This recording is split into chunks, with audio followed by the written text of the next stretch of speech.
My name is Jingjing Li, and currently I am a university lecturer in Chinese and comparative philosophy. How I was first introduced to the concept of inclusion and diversity. The beginning is actually a very abstract beginning, but I think later on, so those abstract knowledge actually became enriched by my own lived experience.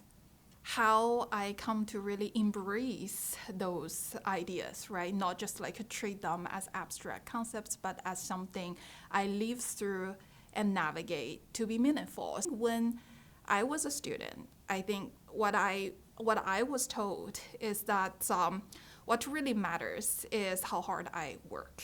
All the other factors, they don't matter so much because my effort, as long as I put it into my work, it will be recognized. But is it? Everyday reality is lived reality in the sense it is just complicated. It probably cannot be oversimplified just into giving this sort of resources to this group of people, right? It's also about how we contextualize the situation. So when I start to think more and more about this, I came to realize that I tend to overlook diversity and equity in my work. It is because on the syllabi and in the philosophy curriculum, only a certain group of philosophers has been fully represented. How about other philosophers, right? This is a kind of idea. We don't say it explicitly, but when we are teaching or when we are continue to be taught in this way, we are cultivating those ideas in the minds of our students. I try to rediscover previously marginalized resources.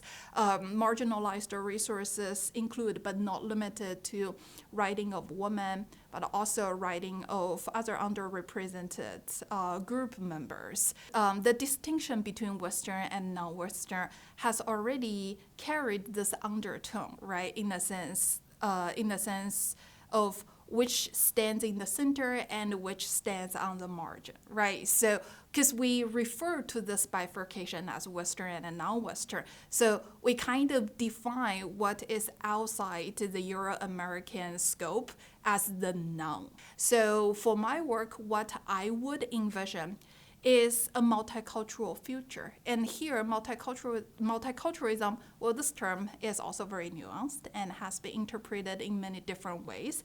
But ideally, it would just be not just an appreciation of different culture, but not just a recognition of the value and worth of different culture, but also a willingness to redistribute different kind of resources so that we can change this structure of doing philosophy, not just the academic structure, right, but the social structure of doing philosophy, so that we can place different traditions on the equal footing and expand their horizon together.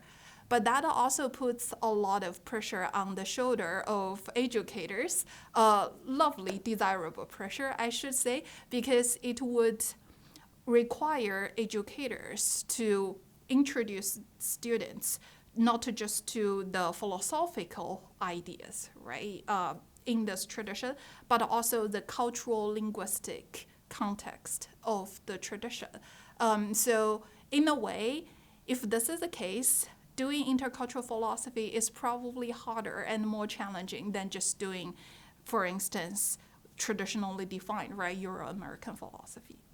First and foremost, I do think this bifurcation between Western and non-Western is already an oversimplification and overgeneralization of the situation, as if the West and the non-West, they are mutually exclusive and jointly exhaustive. But that is not the case. However, once we do have this overgeneralized dichotomy, this is where we do see a lot of power dynamics coming in, because what do we mean by the West? We actually mean Europe and North America.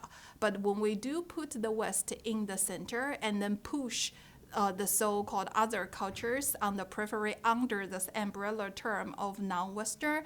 This is where we do see the danger of misrepresenting, usually romanticizing, the so-called non-Western traditions. And in this way, such misrepresentation and romanticization historically and also contemporarily could create more issues and more problems for intercultural communication instead of really advancing mutual understanding.